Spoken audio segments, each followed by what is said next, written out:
अस्सलामुअलैकुम, welcome back to our channel Inspirant. तो basically आज की इस वीडियो के अंदर हम जो है वो ZTPL officer past paper grade 3 के जो है वो बेसिकली पेपर जो हेल्ड किया गया था 7 जनवरी 2024 के उसके नेक्स्ट पार्ट को डील करने जा रहे हैं। तो अगर हम फर्स्ट पार्ट की बात करें तो फर्स्ट पार्ट के अंदर बेसिकली हमने जो है वो सारे के सारे MCQs कवर कर लिए थे। तो आज की वीडियो की तरफ बेसिकली कोशिश करेंगे कि फर्दर MCQs को कवर कर सकें। तो स्टार्ट करते हैं और आते हैं MCQ नंबर 61 की तरफ।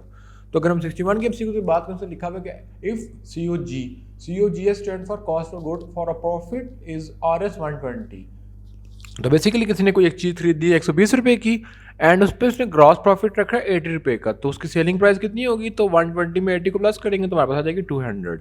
इन financial term what does IRR represent? तो IRR रिप्रेजेंट बेसिकली क्या होता है कि internal rate of revenue, sorry internal rate of return.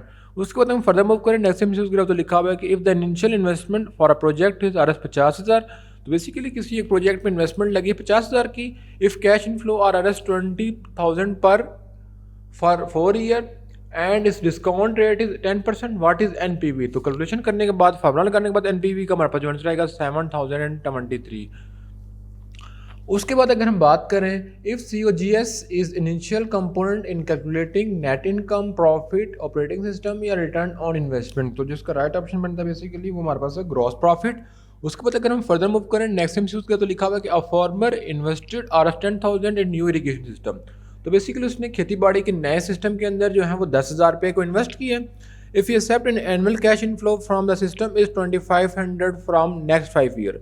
तो बेसिकली वो चाहता है कि हर 5 मतलब कि जो नए 5 साल आने वाले उनके अंदर उसको हर साल जो है 2500 रुपये बचेगा एंड इसके डिस्काउंट रेट इज 8 NPV। तो व्हाट इज NPV? तो बेसिकली जैसे MCQ नंबर 63 था इसी तरह इसकी कैलकुलेशन कर लेंगे तो हमारे पास जो रिजल्ट आएगा हमारे पास आ जाएगा 2000। ठीक है। उसके बाद अगर हम फर्दर मूव करें तो बेसिकली जैसे 10,000 का हम अगर 8% निकालें तो हमारे पास कितना बढ़ता है उसके मुताबिक कैलकुलेशन कर लेंगे। ठीक है। तो हमारे पास 2000 ही बनता है। ठीक है। उसके बाद अगर हम मूव करें फिर initial investment for a project is RS 80,000, यानी कि इनिशियल इन्वेस्टमेंट एक प्रोजेक्ट की 80,000, डिस्काउंट इन कैश इनफ्लो हमारे पास है 30,000 नेक्स्ट 3 ईयर के लिए।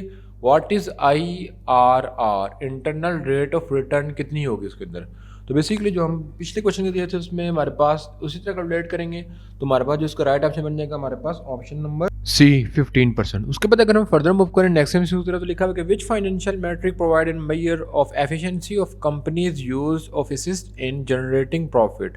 तो जिसका राइट ऑप्शन बनता है हमारे पास क्या बनता है option number B ROA return on assessed. उसके बाद अगर फर्दर मूव करेंगे विच of the following method is use for evaluating the profitability of an investment by finding the interest rate and equates the present value of the cash inflow with the present value of outflow. ठीक है। अब इसका right option देखें तो अगर हम बात करें MCQ नंबर 68 के जो राइट ऑप्शन की तो हमारे पास जो राइट ऑप्शन बनता है ऑप्शन नंबर B। उसके बाद अगर फर्दर मूव करें नेक्स्ट MCQ तो लिखा होगा formula for calculating gross profit is dash. तो बेसिकली ग्रॉस प्रॉफिट का फार्मूला कैलकुलेट करने हमारे पास क्या होता है? ठीक है। तो जिसका राइट ऑप्शन बनता है बेसिकली हमारे पास ऑप्शन नंबर, तो हमारे पास जो राइट ऑप्शन बनता है option number B revenue and COGS। उसके बाद फर्दर मूव करें तो what is the formula for calculating interest, यानी किसी भी चीज़ पे इंटरेस्ट कैलकुलेट करने का फार्मूला क्या होता है? तो इसका फार्मूला होता है कि principal multiply rate multiply time. फिर फर्दर मूव करें कि a farmer took a loan of RS 50,000 at annual interest of 8%। तो बेसिकली एक फार्मर जो है वो लोन ले रहा है मतलब कि 8% के हिसाब से 15,000 रुपये में। If loan is to be repaid in 3 equal instalment was the total interest paid. तो बेसिकली जो है वो उसने बेसिकली 15,000 लिया था। ठीक है। अब वो कितना इंटरेस्ट पेड करेगा? ठीक है। तो हम 15,000 का 8% निकालेंगे तो हमारे पास इंटरेस्ट रेट आ जाएगा। ठीक है। तो हमारे पास अगर बात कीजिए तो उसको हम निकालेंगे तो हमारे पास कितना आंसर आ जाएगा? तो हमारे पास आंसर आ जाएगा 1500। फिर अगर हम फर्दर मूव करें तो लिखा हुआ है कि इन financial term what does ROI stand for. तो बेसिकली ROI से क्या बनता है? तो ROI से हम बताएं तो बेसिकली रिटर्न ROI से हमारे पास बनता है बेसिकली बनता है रिटर्न ऑन इन्वेस्टमेंट। ठीक है। उसके बाद अगर हम बात करें फर्दर MCQ नंबर 73 की बात करें तो what does NPV stand for in financial term. तो N से स्टैंड फॉर नेट, P से प्रेजेंट एंड V से value. Net present value of anything is called NPV। Option number B is correct. फिर the formula for calculating ROI। तो basically ROI calculate करने का हमारा formula क्या होता है? तो जिसका राइट ऑप्शन बनता है हमारे पास option number A net income divided by initial investment multiply 100, ठीक है। उसके बाद if a selling price of a product is RS150 and COGS is RS80, what is a gross profit. तो बेसिकली जो इसका राइट ऑप्शन बनता है हमारे पास ऑप्शन नंबर 70A। उसके बाद फर्दर मूव करें, what is formula for calculating a profit margin. अब प्रॉफिट मार्जिन कैलकुलेट करने का तरीका क्या है, तो बेसिकली किसी भी चीज़ का प्रॉफिट मार्जिन कैलकुलेट करने के लिए क्या है कि net income divided by revenue multiply 100, तो हमारे पास प्रॉफिट मार्जिन आ जाएगा, कितना प्रॉफिट मार्जिन हमारे पास बच रहा है। फिर which financial ratio indicate the provision of a revenue that exceed the COGS, ठीक है। तो जिसका राइट ऑप्शन बनता है हमारे पास option number A, gross profit margin.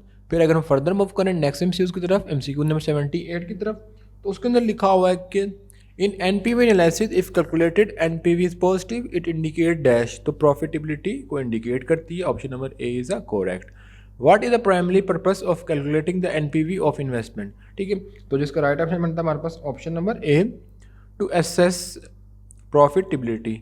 फिर if COGS for a product is RS50 and the selling product is RS80, what is a gross profit margin। तो बेसिकली बहुत सिंपल है, एक चीज़ 50 रुपये की किसी ने खरीदी और वो बेची जा रही है 80 रुपये की, तो कितना % प्रॉफिट मार्जिन होगा, ठीक है। तो हम 80 divided by 50 divided by 80 multiply 100 कर देंगे तो हमारे पास आ जाएगा, ठीक है। तो हमारे पास कितना आंसर आता है, तो बेसिकली अगर हम बात करें तो 8 का टेबल को डिवाइड करेंगे तो हमारे पास कितना बन रहा होता है, तो कैलकुलेट कर लेते हैं। तो अगर हम कैलकुलेट करने के बाद देखेंगे तो उसका जो राइट ऑप्शन बनेगा हमारे पास ऑप्शन नंबर C, 40%, ठीक है। बहुत सिंपल था। फिर अगर हम बात करें further, in Pakistan the cultivation of नाशपाती rice is particularly associated with which region, ठीक है। नाशपाती राइस किस रीजन से उठाए जाते हैं, कौन से रीजन में, सियालकोट, फैसलाबाद, मुल्तान या गुजरावाला। तो बेसिकली इसका जो right option option number C, Multan. फिर हमारे पास लिखा हुआ है कि the major wheat producing region in Pakistan, यानी जो सबसे ज़्यादा वीट को प्रोड्यूस करता है वो कौन सा रीजन है, तो हमारे पास जो इसका राइट ऑप्शन है पंजाब। फिर लिखा हुआ है कि which crop is known as golden fibre and major cash crop in Pakistan, ठीक है। तो किस चीज़ को गोल्डन फाइबर बोला जाता है पाकिस्तान के अंदर, ठीक है, जो ज़्यादातर काश्त की जाती है। तो जिसका राइट ऑप्शन हमारे पास बनता है ऑप्शन नंबर B, कॉटन। उसके बाद the term Kisan package in Pakistan is associated with dash, ठीक है। तो जिसका राइट ऑप्शन बनता है option number B, agriculture subsidy. उसके बाद which of the following is a key factor affecting the productivity of agriculture in Pakistan, तो जिसका राइट ऑप्शन है हमारे पास वाटर सिक्योरिटी, ठीक है, पानी की कमी होना। What is the primary source of irrigation water for Pakistan, ठीक है। तो हमारे पास रेन, रिवर, अंडरग्राउंड या कैनाल, तो इसका राइट ऑप्शन है कैनल्स, ठीक है। उसके बाद the cultivation of which crop is significantly contributed to the economic of Thar desert region in Pakistan, तो जो इसका राइट ऑप्शन बनता है हमारे पास राइस। फिर नेक्स्ट MCQ मूव करते हैं, which of the following is high value cash crop often cultivated in Swat valley of Khyber Pakhtunkhwa, ठीक है। तो बेसिकली जो इसका राइट ऑप्शन बनता है कि स्वात वैली के अंदर क्या चीज़ सबसे ज़्यादा उगाई जाती है, तो हमारे पास है ग्रेप्स। फिर which province of Pakistan is famous for the production of fruits such as apple and cherries, तो हमारे पास है basically KPK is famous for apple and cherries. The cultivation of which crop is a major source of income for a rural population in Swat Valley, तो जिसका right option है potato. फिर the livestock sector in Pakistan including the farmer of dash cattle, poultry, fish, या all of these, तो जो right option है इसका all of these। फिर the major rice producing region in Pakistan is dash, तो सबसे ज़्यादा जो राइस प्रोड्यूस किए जाते हैं वो कहाँ प्रोड्यूस किए जाते हैं, इधर पंजाब में, सिंध में, बलूचिस्तान में, KPK में। तो सबसे ज़्यादा आबादी की पंजाब है, तो सबसे ज़्यादा काश्त भी राइस की पंजाब में होती है। Which of the following is major oil seed crop in Pakistan, ठीक है।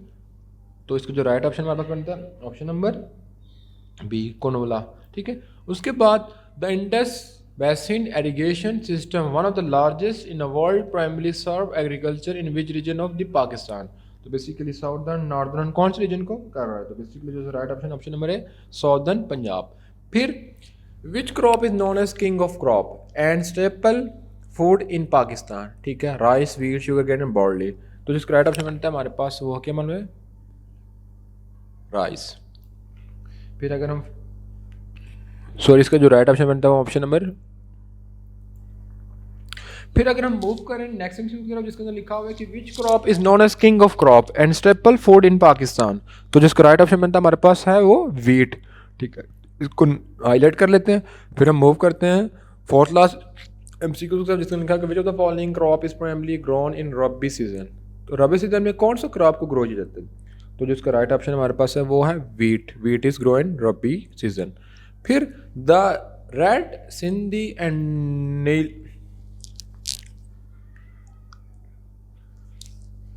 The red Sindhi and Nile Ravi are breed of which livestock in Pakistan? Cattle, poultry, goat या sheep? तो बेसिकली जो इसका राइट ऑप्शन हमारे पास है वो है हमारे पास कैटल्स। फिर the kharif season of Pakistan is associated with the cultivation of dash. तो खरीफ सीजन में कौन सी जो है वो फसल की काश्त की जाती है? की है। अब हमारे पास डिफरेंट ऑप्शन है, तो जिसका राइट ऑप्शन बनता है हमारे पास ऑप्शन नंबर सी कॉटन। फिर लिखा हुआ है कि हमारे पास नेक्स्ट एमसीक्यू की तरफ आ जाए तो लिखा हुआ है कि what percentage of Pakistan work force is employed in agriculture sector. तो अप्रॉक्सीमेटली 60%।